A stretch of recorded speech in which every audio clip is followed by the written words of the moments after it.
কোম্পানিতে আন্ডারের একটা অভিশাপ। যে সকল মানুষ কোম্পানিতে চাকরি করে আন্ডারেটের কবলে পড়েছে তাদের জীবনটা একটা অভিশাপের রূপ নিয়েছে। আমার কাছে তাই মনে হয়।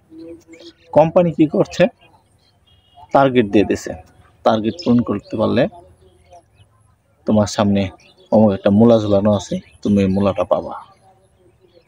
কি মূলা? ইনসেন্টিভ পাবা।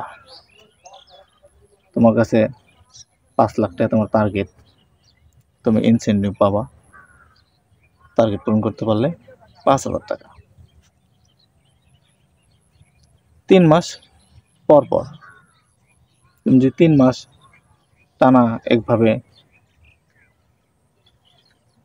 টার্গেট পূরণ করতে পারো তাহলে অবশ্যই ইনসেন্টিভ পাবো। এটা হলো সিস্টেম। বিভিন্ন কোম্পানির বিভিন্ন সিস্টেম থাকে। স্কোয়ার এই সিস্টেম 3 মাস পর পর একটা কোয়ার্টার একটা টার্গেট ফিল আপ করতে পারলে আপনাকে 5,000 বা 10,000 টাকা দিবে। কিন্তু সমস্যা হলো যে আপনি 2 মাস আন্ডাররেট করে মাল বিক্রি করলেন, কিন্তু 3য় মাসে যায় আপনি করতে পারলেন না, অ্যাচিভমেন্ট করতে পারলেন না।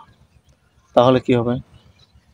তাহলে আপনি 2 মাস দিয়ে লস দিয়ে মাল বিক্রি করলেন, 3য় মাসে যাও লস দিয়ে মাল বিক্রি করলেন, তারপরেও অ্যাচিভমেন্ট হলো না।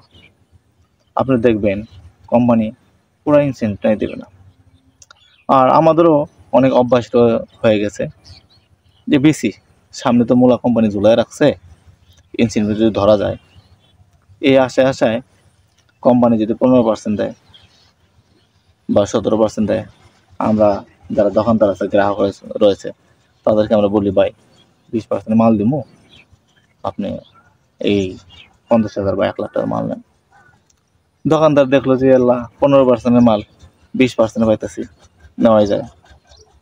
ওইখানে দেখা যাবে যে যারা এমপ্লয়মেন্ট আছে, যারা চাকরি করেন, তাদের বিশাল একটা লস। এই লস উঠাইতে গিয়ে তারা ইনসেন্টিভের কবলে পড়ে। সে সময় দেখা যায় যে তার ইনসেন্টিভ তো পাই না, মাস শেষে বা 3 মাস পরে যে বেতনটা পায় সে কিন্তু 3,000 5,000 টাকা নেয়। এই যে কোম্পানি মূলা ঝুলাই দিচ্ছে সামনে, এটাকে খাবার যায় বেতন থেকে 5,000 টাকা নেয়। আপনি বোঝেন কেমন চাকরি করবেন? আসলে এই আন্ডাররেটের কবলে যে সকল মানুষ পড়ছে বা যে সকল মানুষ এই আন্ডাররেট করে চাকরি করতেছে, আসলে এখানে টিকে থাকা বড় কঠিন। কারণ আপনাকে বেতন থেকে লস দিয়ে মাল বিক্রি করতে হচ্ছে। বেতন থেকে যদি আপনি এইভাবে মাল লস দিয়ে অনবরত বিক্রি করতে থাকেন, আপনি সেই কোম্পানিতে টিকতে পারবেন না।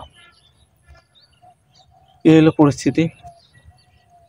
তাই আন্ডাররেট যে সকল ভাইরা করেন, আমিও আন্ডাররেট কবলে পড়ছি, বা আমার যে বস উনি আন্ডাররেট করে মাল বিক্রি করে।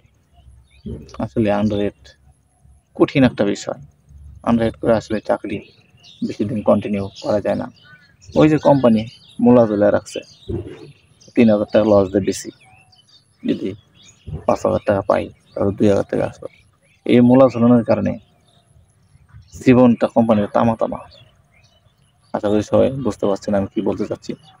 আসলে কোম্পানিতে যে কোম্পানি হোক, আসলে আন্ডাররেট দেওয়া মাল বিক্রি করা কঠিন একটা বিষয়, বা এটা দোকানদার বা গ্রাহকদের একটা অভ্যাসে পরিণত হয়। হয় কোম্পানি তো আছে লাস্টে একটা অর্ডার দিন বড় হইয়া, তার কাছে বলবো যে এত % দিলে নেব, নাহলে নেব। সে দেখলো যে না আমার অ্যাচিভমেন্ট হইতেছে না, অর্ডার দেখো, তাহলে 2% লস যায়। এই যে লসের কবলে পইরা শেষমেশ যে চাকরি করে সে কিচ্ছু করতে পারে না। হয়তো আপনাদের বোঝাতে পারছি। তাই যে সকল ভাইরা কোম্পানিতে চাকরি করেন, আপনারা আন্ডারের জন্য না হয় সেইভাবে কাজ করেন, বা আমিও চেষ্টা করি সেভাবে কাজ করার জন্য। আশা করি সবাই বুঝতে পারছেন। ভালো থাকবেন।